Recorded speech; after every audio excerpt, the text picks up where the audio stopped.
I moram napomenuti da i u tom trenutku, znači prije 1.5 dana, smo sigurno u našem poslu, koji obavljamo, informacijskog posrednika, bili apsolutno debelo i daleko iznad svih, znači po sigurnosti, po svim standardima kako obavljamo posao.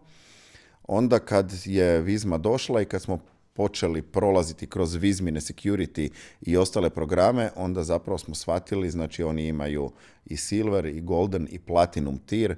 Naši proizvodi su danas na platinum tiru, ali trebalo nam je 1.5 dana.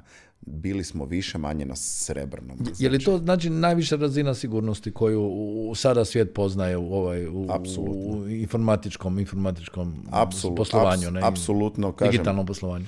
Apsolutno, zapravo, jer kažem, Vizma, kompanije koje čine Vizmu, znači jedna od njih smo i mi, su critical infrastructure, odnosno kritična infrastruktura, jel?